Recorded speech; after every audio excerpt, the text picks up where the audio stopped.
ದೆಹಲಿಯಲ್ಲಿ ಮತ್ತೆ 5 ಶಾಲೆಗಳಿಗೆ ಬಾಂಬ್ ಬೆದರಿಕೆಯ ಕರೆ ಬಂದಿದೆ. ಶಾಲೆಗಳ ಕಚೇರಿಗಳಿಗೆ ಬಾಂಬ್ ಬೆದರಿಕೆಯ ಕರೆ ಮಾಡಿದ್ದಾರೆ ಕಿಡಿಗೇಡಿಗಳು. ಇನ್ನು ದೆಹಲಿಯ ಪ್ರಸಾದ್ ನಗರ, ದ್ವಾರಕಾ ಸೆಕ್ಟರ್ನ 5 ಶಾಲೆಗಳಿಗೆ ಕರೆ ಬಂದಿರುವಂಥದ್ದು. ದ್ವಾರಕಾ ಸೆಕ್ಟರ್ 5ರ BGS ಇಂಟರ್ನ್ಯಾಷನಲ್ ಪಬ್ಲಿಕ್ ಶಾಲೆ, ಈ ಶಾಲೆಗೆ ಕೂಡ ಬೆದರಿಕೆಯ ಕರೆ ಬಂದಿದೆ. 5 ಶಾಲೆಗಳಲ್ಲಿ ಬಾಂಬ್ ಇಟ್ಟಿರೋದಾಗಿ ಫೋನ್ನಲ್ಲಿ ಬೆದರಿಕೆ ಹಾಕಿದ್ದಾರೆ ಕಿಡಿಗೇಡಿಗಳು. ಹಾಗಾಗಿ 5 ಶಾಲೆಗಳಲ್ಲಿ ಪೊಲೀಸರು, ಅಗ್ನಿಶಾಮಕ ದಳ ಸಿಬ್ಬಂದಿ ಪರಿಶೀಲನೆಯನ್ನ ಮಾಡಿದ್ದಾರೆ. ಬಾಂಬ್ ನಿಷ್ಕ್ರಿಯ ದಳ, ಶ್ವಾನ ದಳ ಸಿಬ್ಬಂದಿ ಸೇರಿ ಪರಿಶೀಲನೆ ನಡೆದಿದೆ. ದೆಹಲಿಯಲ್ಲಿ ಈ ವಾರದಲ್ಲಿ ಇದು 3ನೇ ಬಾರಿ ಬಂದಿರುವಂತಹ ಬೆದರಿಕೆಯ ಕರೆ. ಹಾಗಾಗಿ ಪೊಲೀಸರಿಗೆ ತಲೆನೋವಾಗಿದೆ ಈ ಹುಸಿ ಬಾಂಬ್ ಬೆದರಿಕೆಯ ಕರೆಗಳು. ನಿನ್ನೆ 50 ಶಾಲೆಗಳಿಗೆ ಇಮೇಲ್ ಕಳಿಸಿದ್ದಾರೆ ಬಾಂಬ್ ಇಟ್ಟಿದ್ದೀವಿ ಅಂತ. ಹುಸಿ ಬಾಂಬ್ ಬೆದರಿಕೆಯ ಕರೆಗಳು ಇದು.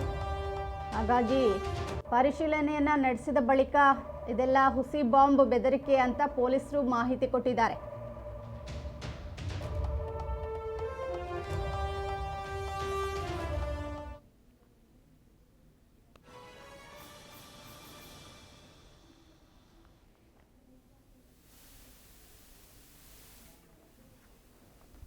ದೆಹಲಿಯಲ್ಲಿ ಈಗ ಮತ್ತೆ 5 ಶಾಲೆಗಳಿಗೆ ಬಾಂಬ್ ಇಟ್ಟಿದ್ದೀವಿ ಅಂತ ಕಿಡಿಗೇಡಿಗಳು ಕರೆ ಮಾಡಿ ಬೆದರಿಕೆ ಹಾಕ್ತಾ ಇದ್ದಾರೆ.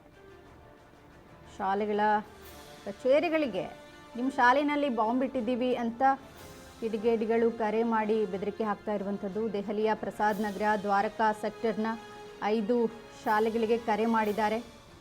ಇನ್ನು ದ್ವಾರಕಾ ಸೆಕ್ಟರ್ 5ರಲ್ಲಿ ಕೂಡ BGS ಇಂಟರ್ನ್ಯಾಷನಲ್ ಪಬ್ಲಿಕ್ ಶಾಲೆ ಇದೆ. ಈ ಶಾಲೆಗೂ ಕೂಡ ಈ ಥರ ಒಂದು ಕರೆ ಬಂದಿದೆ. 5 ಶಾಲೆಗಳಲ್ಲಿ ಪೊಲೀಸರು, ಅಗ್ನಿಶಾಮಕ ದಳ, ಇನ್ನು ಶ್ವಾನ ದಳ ಸಿಬ್ಬಂದಿ ಎಲ್ಲರೂ ಸೇರಿ ಪರಿಶೀಲನೆಯನ್ನು ನಡೆಸಿದ್ದಾರೆ. ಬಾಂಬ್ ನಿಷ್ಕ್ರಿಯ ದಳ ಕೂಡ ವಿಸಿಟ್ ಮಾಡಿದೆ ಶಾಲೆಗೆ. ಇನ್ನು ದೆಹಲಿಯಲ್ಲಿ ಈ ವಾರದಲ್ಲಿ 3ನೇ ಬಾರಿ ಈ ಬೆದರಿಕೆ ಕರೆ ಬಂದಿರುವಂಥದ್ದು. ಆಗಾಗ ಈ ರೀತಿಯ ಬೆದರಿಕೆ ಕರೆಗಳು ಬರ್ತಾ ಇರೋದು ಪೊಲೀಸರಿಗೆ ತಲೆನೋವಾಗಿದೆ. ನಿನ್ನೆ 50 ಶಾಲೆಗಳಿಗೆ, ದೆಹಲಿಯಲ್ಲಿರುವಂಥ 50 ಶಾಲೆಗಳಿಗೆ ಬೆದರಿಕೆ ಕರೆಗಳು ಬಂದಿದೆ. ಜೊತೆಗೆ ಇಮೇಲ್ ಕೂಡ ಕಳಿಸಿದ್ದಾರೆ, ನಿಮ್ಮ ಶಾಲೆಯಲ್ಲಿ ಬಾಂಬ್ ಇಟ್ಟಿದ್ದೀವಿ ಅಂತ. ಇನ್ನು ಪೊಲೀಸರಿಗೆ ಶಾಲೆಯ ಆಡಳಿತ ಸಿಬ್ಬಂದಿಗಳು ಕರೆ ಮಾಡಿ ಮಾಹಿತಿ ಕೊಟ್ಟಿದ್ದಾರೆ.